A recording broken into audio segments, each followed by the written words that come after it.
Welcome to Vishnushri vlogs. ఈరోజుటి వ్లాగ్లో పర్ఫెక్ట్గా చికెన్ పకోడీని ఎలా తయారు చేయాలో తెలుసుకుందాం. నాన్ వెజ్ లవర్స్కి ఈ చికెన్ పకోడీ ఒక పండగ లాంటి డిష్ అండి. ఇది చాలా ఈజీగా, ఎంతో టేస్టీగా, సులభంగా ఇంట్లో తయారు చేసుకోవడం నేను ఇవాళ చెప్తాను. బ్యాచిలర్స్ కూడా ఈజీగా తయారు చేసుకునేలాగా నేను నా టిప్స్ అండ్ ట్రిక్స్ వీడియో మొత్తం చూడండి, దానిలో మీకు అర్థమవుతుంది. చూడండి, నేను చేసిన చికెన్ పకోడీ లోపల సాఫ్ట్గా, పైన క్రిస్పీగా, ఎంతో టేస్టీగా ఉంది. చూడటానికి కూడా ఎంతో కలర్ఫుల్గా, చూడగానే నోరూరిపోతుంది. చూస్తున్నారుగా, నేను చెప్పడమే కాదండి, చేసిన తర్వాత మీరు ఒకసారి ట్రై చేస్తే మీరు ఇదే మాట అంటారు. ఇంకా ఆలస్యం ఎందుకండి, చకచక ఈ ప్రాసెస్ అయితే తెలుసుకొని ఇంట్లో మనం కూడా ట్రై చేద్దాం. Let's start the recipe. చూడండి, నేను ఈ చికెన్ పకోడీ కోసం ఒక 1/2 kg విత్ బోన్స్తో చికెన్ తీసుకున్నానండి. దాన్ని ఒక అరగంట ఉప్పు నీళ్ళల్లో నానపెట్టాను. తర్వాత క్లీన్ చేసుకొని దానిలో సాల్ట్ 1/2 స్పూను, ఒక 1/4 టీ స్పూను పసుపు, ఒక ఫుల్ టీ స్పూను కాశ్మీరీ కారపొడి వేసాను.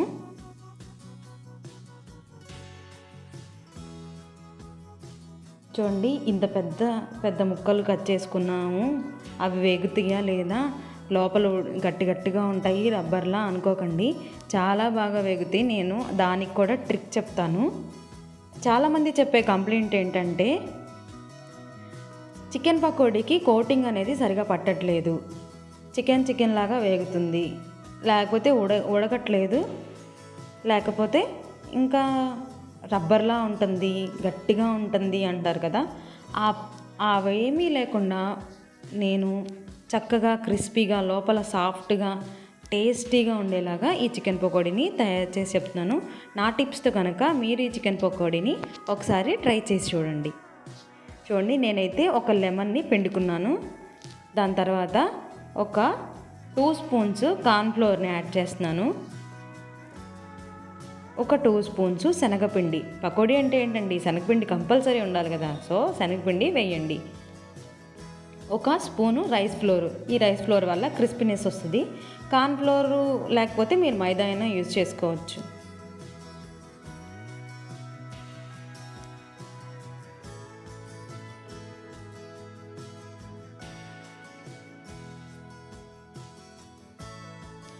బ్యాచిలర్స్ కూడా ఈ రెసిపీ చాలా అంటే చాలా ఈజీ అండి. సో మీరు ఒకసారి ట్రై చేసి ఈ రెసిపీ నాకు కామెంట్ బాక్స్లో ఎలా వచ్చిందో చెప్పండి.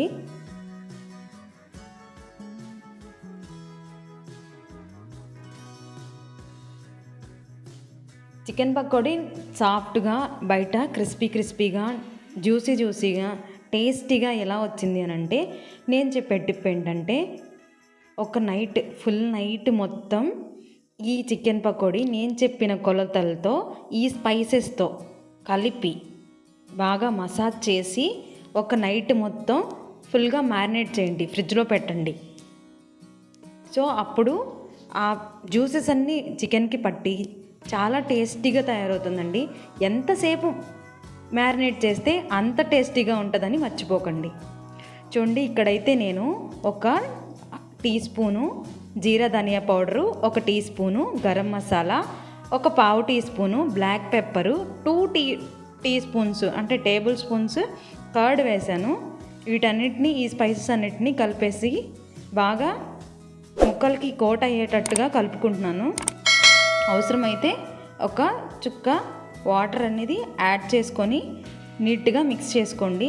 ఎంతసేపు మిక్స్ చేసుకుంటే అంత బాగా ముక్కలకి మసాలా అనేది పడుతుంది. సో నేనైతే ఒక 5 minutes వరకు ముక్కలకి కలుపుకున్నాను. అందరూ చెప్పే కంప్లైంట్ ముక్కకి కోటింగ్ అయితే పట్టట్లేదు. ఎందుకు పట్టట్లేదంటే దానికి ఒక టిప్ ఉందండి. మీరు వాటర్ ఎక్కువ యాడ్ చేస్తున్నారు. సో ఎప్పుడు చికెన్కి పిండి కోటింగ్ అనేది డ్రైగానే పట్టాలి. చికెన్లో ఉన్న వాటర్తో సరిపోతుంది, లేకపోతే ఒక చుక్క వాటర్ అనేది యాడ్ చేసుకోండి అంతే.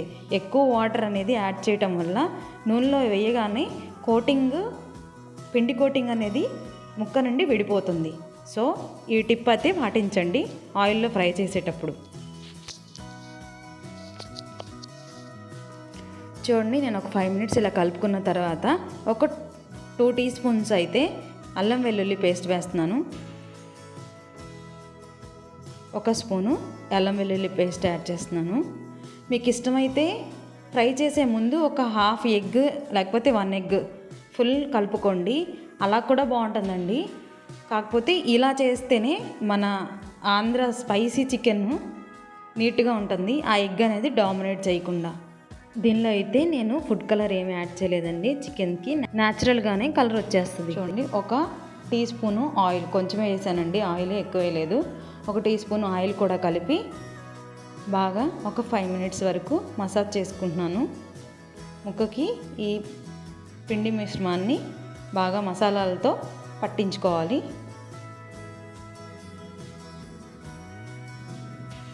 వాటర్ అనేది యాడ్ చేయకండి, నేను ఒకే ఒక చుక్క యాడ్ చేశాను చేయి తడుపుకొని, అంతే. మీకు ఇష్టం ఉంటే ఫుడ్ కలర్ యాడ్ చేసుకోండి, లేకపోతే అది ఆప్షనల్ అండి. చికెన్కి న్యాచురల్గా కలర్ వచ్చేస్తుంది. నేనైతే ముందు రోజు నైటే నానబెట్టుకున్నాను, అలా అయితే ఈజీగా అవుతుందండి. స్ట్రీట్ స్టైల్లో కూడా ఇలా చికెన్ బోన్స్తోనే తయారు చేసి ఇస్తారండి మనకి. ఇప్పుడు నేను చేసే చికెన్లో కూడా బోన్స్తోనే తయారు చేస్తున్నాను. బోన్స్ వేగవు కదా, లోపల ముక్క ఉడకదు కదా అనే కంప్లైంటే ఉండదండి. బోన్స్ కూడా క్రిస్పీగా కరకరలాడుతా వేగిపోతాయి. సో ఇలా మసాజ్ చేసుకున్న తర్వాత నేను మూత అనేది పెట్టేసేసి దీన్ని ఫ్రిడ్జ్లోకి ట్రాన్స్ఫర్ చేసుకుంటున్నాను. మర్చిపోయానండి, నేను పుదీనాను, కరివేపాకు, కొత్తిమీర కలిపేసిన తర్వాత ఆ ఫ్లేవర్స్ కూడా నైట్ అంతా నానబెట్టడం వల్ల చికెన్కి పడతాయి. మీకు ఇక్కడైతే నేను ఒక 1/2 kg వరకు మ్యారినేషన్ అనేది చూపిస్తున్నాను, కానీ నేను ఆ రోజు 1.5 kg చికెన్ వరకు మ్యారినేట్ చేసుకున్నానండి. ఓవర్ నైట్ మ్యారినేట్ చేయడానికి కష్టంగా ఉన్నవాళ్ళు మినిమము 3 hours ఈ చికెన్ని మ్యారినేట్ చేసుకోండి. ఖచ్చితంగా మ్యారినేట్ చేసిన చికెన్ మాత్రమే టేస్టీగా ఉంటుందని మర్చిపోవద్దు. ఈ చికెన్ పకోడీ ఆయిల్ కూడా ఎక్కువ పీల్చదండి, మీరే గమనించండి. ఫ్రై చేసిన తర్వాత నేను పోసిన ఆయిల్ ఎంతైతే ఉందో అంత ఉంది.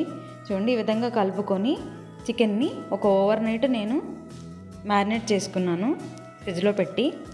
చూడండి, ఫ్రిడ్జ్లోంచి తీసిన తర్వాత చికెన్ అయితే ఇలా డ్రై అయిపోయింది, నేను కలిపిన చికెన్ అయితే.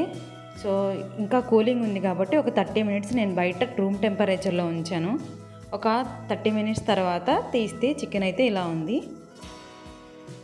చూడండి, మసాలాన్ని పట్టి చికెన్ అయితే బాగా మ్యారినేట్ అయిపోయిందండి. ఇలా మ్యారినేట్ చేసుకోవడం వల్లే చికెన్ సాఫ్ట్ అవుతుంది. మనం ఫస్ట్లో స్టార్టింగ్లో ఒక 30 minutes ఉప్పు నీటిలో పెట్టాం కదండి, అలా చేయటం వల్ల చికెన్ సాఫ్ట్గా ఉంటుందండి. ఇదొక టిప్పు. చూడండి, నేను స్టవ్ వెలిగించుకొని బాండీలో అయితే ఆయిల్ అయితే పోసుకున్నాను. ఒక 1/2 kg ఆయిల్ పోసుకున్నానండి. ఆయిల్ అయితే బాగా కాగిన తర్వాత మీడియం టు హై ఫ్లేమ్లో పెట్టుకొని చికెన్ని ఫ్రై చేసుకోవాలి. చూడండి, ఒకదాని తర్వాత ఒకటి పీసెస్ నీట్గా ఇలా బాండీలో వేసుకోవాలి. ఇప్పుడు ఫ్లేమ్ అయితే మీడియం టు హై ఫ్లేమ్ పెట్టుకోండి. హై ఫ్లేమ్లోనే ఫ్రై చేసుకోవడం వల్ల చికెన్ పైన వేగి ఎర్రగా అందంగా అయితే కనిపిస్తుంది, కానీ లోపలైతే ఉడకదండి. సో మీడియం టు హై ఫ్లేమ్లో ఈ బుడగలన్నీ పోయే వరకు ఫ్రై చేసుకోండి. నేనైతే ఇక్కడ 1.5 kg చికెన్ ఫ్రై చేశానండి, అయినా కూడా ఆయిల్ అయితే అంతే ఉంది. సో నూనె పీల్చుకోకుండా ఇలా చికెన్ని ఫ్రై చేసుకుంటున్నాను. ఇంట్లో ఇలా హెల్తీగా చేసి పెట్టడం వల్ల పిల్లలు కూడా చాలా ఇష్టంగా తింటారండి. బయట ఫుడ్ అదంతా అన్హెల్దీ కాబట్టి ఇంట్లో ఇలా చేసి పెట్టండి పిల్లలకు కూడా. చాలామంది చికెన్ లవర్స్ ఉంటారండి, వాళ్ళందరూ ఈజీగా చేసుకోవచ్చండి. చూడండి, మీడియం టు హై ఫ్లేమ్లో నేనైతే ఈ చికెన్ని ఫ్రై చేసుకుంటున్నాను. నా ఛానల్లో ఈ స్ట్రీట్ ఫుడ్స్ ఇవన్నీ ఉంటాయి కదండి, ఇవన్నీ ఈజీగా ఇంట్లోనే ఈజీగా తయారు చేసుకోవడం, రెగ్యులర్ వంటల్లా తయారు చేసుకోవడం నేను మీకు టిప్స్ అండ్ ట్రిక్స్తో ఎక్స్ప్లెయిన్ చేస్తూ ఈ రెసిపీస్ని పెడుతూ ఉంటాను. ఖచ్చితంగా నా ఛానల్ని ఫాలో అవ్వండి, సబ్స్క్రైబ్ చేయండి. Stay tune my channel. చూడండి, పిండి మిశ్రమం కూడా చికెన్కి ఫుల్ కోట్ అయి ఉందండి. చూడండి, నేను 80% కుక్ అయిన తర్వాత బయటికి తీసేసాను. ఎందుకంటే మనం ఎప్పుడు తినాలనుకుంటున్నామో అప్పుడు మళ్ళీ ఒకసారి ఫ్రై చేసుకుంటే అది ఫుల్గా ఫ్రై అయిపోతుంది. రెస్టారెంట్స్లో కానీ బయట బండ్ల మీద కానీ ఒక 50% కుక్ అయిన చికెన్ని తీసుకొచ్చి ఎప్పుడు ఆర్డర్ చేస్తే అప్పుడు మళ్ళీ ఫ్రై చేసి ఇస్తారండి.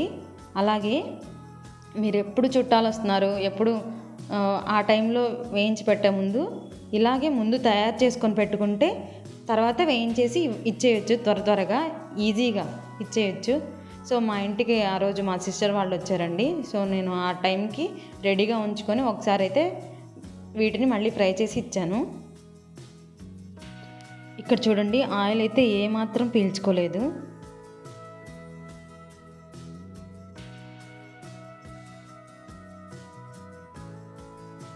ఇలా 2-3 వాయిలుగా చికెన్ని ఫ్రై చేసుకుందాం. చూడండి, ఇందాక ఒక ట్రిప్పు తీసేసిన తర్వాత కూడా ఆయిల్ అంతే ఉంది.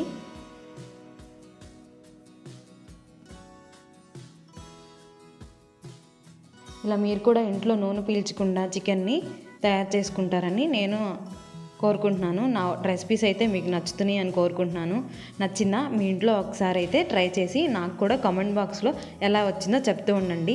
మీ ఎంకరేజ్మెంటు, మీ సపోర్టు నాకు ఇలా ఇస్తూ ఉంటే నేను ఇంకా మంచి రెసిపీస్తో మీ ముందుకు వస్తూ ఉంటాను.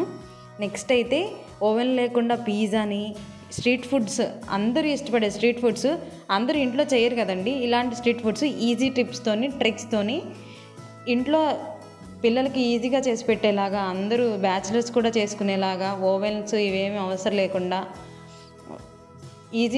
ఈజీగా ఇంట్లో చేసుకునే వంటకాలన్నీ చేసి మీకు చూపిస్తూ ఉంటాను. ముందు మంచి వ్లాగ్స్ కూడా నా ఛానల్ నుంచి మీరు ఎక్స్పెక్ట్ చేయొచ్చు. చూడండి, సెకండ్ ట్రిప్ కూడా నేను ఇలా ఫ్రై చేసుకున్నాను. ముక్కకు చూడండి, కోటింగ్ చాలా బాగా నీట్గా పట్టింది. చూడండి, ఇది థర్డ్ ట్రిప్ అండి. నేను చెప్పాను కదా 1.5 kg నేనైతే ఫ్రై చేసుకున్నాను. అదే ఆయిల్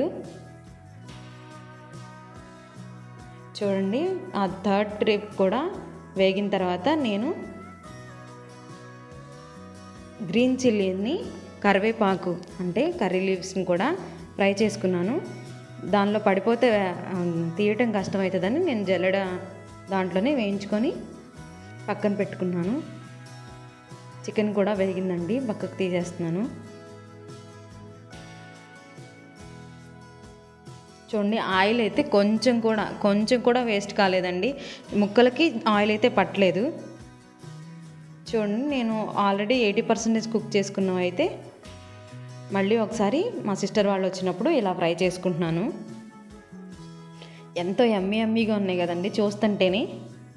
మీరు కూడా ఒకసారి ట్రై చేసి చెప్పండి. నా ఛానల్ అయితే ఇంకా సబ్స్క్రైబ్ చేసుకొని వాళ్ళు చూస్తూ ఉంటే మాత్రం ఖచ్చితంగా సబ్స్క్రైబ్ చేసుకోండి. నాకు సపోర్ట్ ఇవ్వండి. కొత్త ఛానల్, మీ సపోర్ట్ ఇస్తూ ఉండండి. స్కిప్ చేయకుండా నా వీడియోస్ని చూస్తూ ఉండండి. చూడండి, ఆయిల్లో ఏమాత్రం వేస్ట్ కూడా, పిండి ముక్కలుగా కూడా పడలేదు. చూడండి, ఎంతో యమ్మీగా టేస్టీగా క్రిస్పీగా ఉన్న ఈ చికెన్ పకోడీ అయితే ఇలా రెడీ అయిందండి. మీరు చెప్పే కంప్లైంట్స్ ఉన్నాయి కదా, చూడండి ఒకసారి. అన్ని ముక్కలకి కోటింగ్ ఫుల్గా పట్టింది. ముక్క లోపల కూడా సాఫ్ట్గా, బయట క్రిస్పీగా, ఎంతో బాగా వేగి యమ్మీగా తయారైపోయిందండి. ఇంకెందుకు ఆలస్యం? చికెన్ లవర్స్ ఉన్నారా? ట్రై చేసి నా రెసిపీని నాకు కామెంట్ బాక్స్లో ఒకసారి పెట్టండి. చూస్తుంటేనే నోరూరిపోతుందండి. మీరు ఒకసారి ఈ రెసిపీని అయితే ట్రై చేస్తారనుకుంటున్నాను. దీన్ని ఇందాక వేయించిన గ్రీన్ చిల్లీతోని, ఆనియన్స్తోని, లెమన్తోని సర్వ్ చేసుకొని అబ్బా అలా తింటుంటే ఎంతో టేస్టీగా, ఇది తినటం కోసమే పుట్టామా అనిపించే ఐటమ్స్ ఉంటాయి కానీ అందులో ఇదొకటి. నేనైతే కొత్తిమీర, ఫ్రైడ్ కరివేపాకు, ఫ్రైడ్ గ్రీన్ చిల్లీ, నిమ్మకాయ, ఆనియన్స్తోని సర్వ్ చేసుకున్నాను. నోరు ఊరిపోతుందండి. చూడండి, లోపల పీస్ అయితే చాలా సాఫ్ట్గాను, బోన్స్ ఉన్నాయి చూడండి, అవి కూడా నీట్గా ఫ్రై అయిపోయినాయండి. నా టిప్స్ అండ్ ట్రిక్స్తో ఈ చికెన్ పకోడీ అయితే మీరు ట్రై చేస్తారని కోరుకుంటున్నాను. నచ్చిందా? నా ఛానల్ని ఒకసారి సబ్స్క్రైబ్ చేయండి, లైక్ చేయండి, కామెంట్ చేయండి, మీ ఫ్రెండ్స్కి మీ ఫ్యామిలీ మెంబర్స్కి షేర్ చేయండి. ఖచ్చితంగా షేర్ చేయండి. నా ఛానల్ని మీరు సపోర్ట్ చేయండి. నా ఛానల్ చూస్తున్న వాళ్ళందరికీ చాలా thank you. Keep watching my channel, Vishnu Sri Vlogs. Thank you for watching. Bye bye.